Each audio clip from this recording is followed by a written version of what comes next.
In the Western countries, people blaspheme our Prophet, peace be upon him, I always felt that the response from the Muslim Ummah, the OIC, I always felt it was lacking. And therefore, I wanted to use this platform that the OIC owes a responsibility. Us heads of the states, we have a responsibility to the Muslim world. When anyone in the Western world blasphemes our Prophet, peace be upon him, it is a failure of the OIC that we have not been able to explain to the Western countries that the love and affection that we feel for our Holy Prophet, that how he lives in our hearts.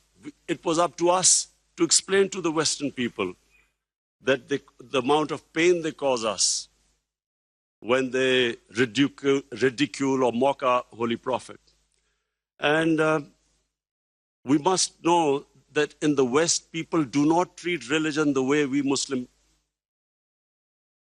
Muslim world treats Islam. We live our religion. In the Western world, they have a completely different attitude to the way they approach religion. And so therefore, on this, Mr. Chairman, I would like to say from this platform that we must, in the forums like the United Nations, forums like the European Union, we must explain to them that they cannot hurt the sentiment of 1.3 billion people under the garb of freedom of expression. The Jewish community has very successfully explained to the world that any misinterpretation of the Holocaust gives them pain. And so the Western world views Holocaust with a lot of sensitivity. But that sensitivity is lacking when they come to talking about our Holy Quran or our Prophet, peace be upon him. So I feel that this forum must take it upon itself to explain to the Western world through these forums what it means to us and how we love and respect our Holy Prophet. Secondly, the Western world has very, through ignorance partly and willfully, they have equated Islam with terrorism or radical Islam with terrorism. I feel that this has done a tremendous amount of disservice to the Muslim community. Religion has nothing to do with terrorism. No religion allows killing of innocent human beings. But by doing this, two things have happened against the Muslims. Number one, it has led to Islamophobia. Whenever there is a Muslim involved in terrorism, the word Islamic terrorism or radical Islam, the moment that is referred to define terrorism, the people in the West cannot distinguish between a moderate Muslim and a radical Muslim. So the whole suspicion is raised against Muslims everywhere. This attack in New Zealand by this gunman who goes into a mosque and shoots 50 innocent people is because they cannot understand that Islam has nothing to do with terrorism.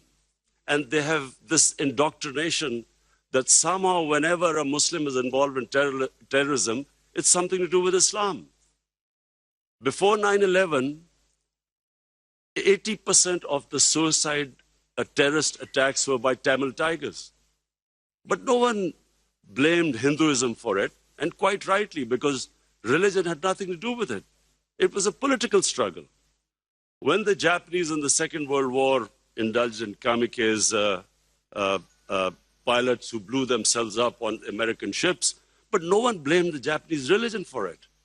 So this is my second point. I feel that it causes Islamophobia because we, the heads of Muslim states, have not been able to explain to the West, not powerfully enough, that Islam has nothing to do with terrorism.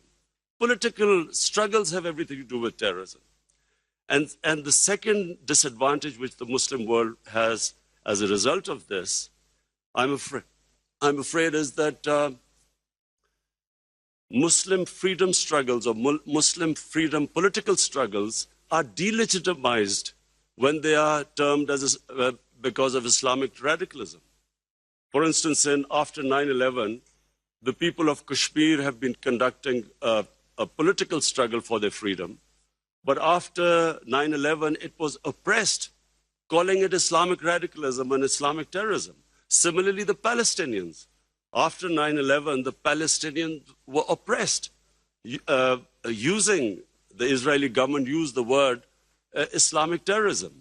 So this is my second point. I feel that from this forum, we must take a stand. We must de-link terrorism with Islam. My third point, Mr. Chairman, is about the Muslim world not paying much attention to science and technology. We have an organization called ComStech. I feel that we are on the verge of another industrial revolution with artificial intelligence and blockchain, new technologies coming in. We must not be left behind again. And I feel that we as a Muslim world must spend more of our resources in strengthening ourselves in this field. We must pay more attention to education, to quality education, to universities. Despite having all the resources, I'm afraid we lag behind. And I think from the OIC platform, it would be a good opportunity for us to concentrate on spending more on science and technology. Finally, Mr. Chairman, I would like to say that this is 50 years of OIC, and we all must again reiterate that how this organization came was because of the Palestinians being deprived of their homes, their rights, their human rights, their democratic rights. And so we reiterate again that there is no solution but a two-state solution in Palestine. East Jerusalem must become the capital of for the Palestinian people. And the Golan Heights must be returned as the 1967 borders, which all the international conventions, the United Nations resolutions say so.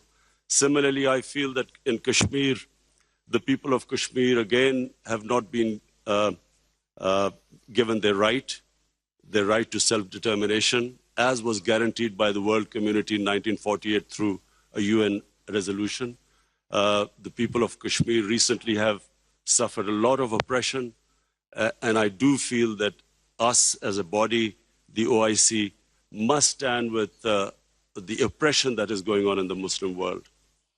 I finally want to thank again King Salman bin Abdulaziz Al Saud for his great hospitality. I especially want to thank we had the great opportunity to go into to visit the Rawza Rasul in Medina yesterday, and from me and my delegation, we want to say that it gave us the greatest happiness and pleasure to be able to visit the mosque. Thank you very much.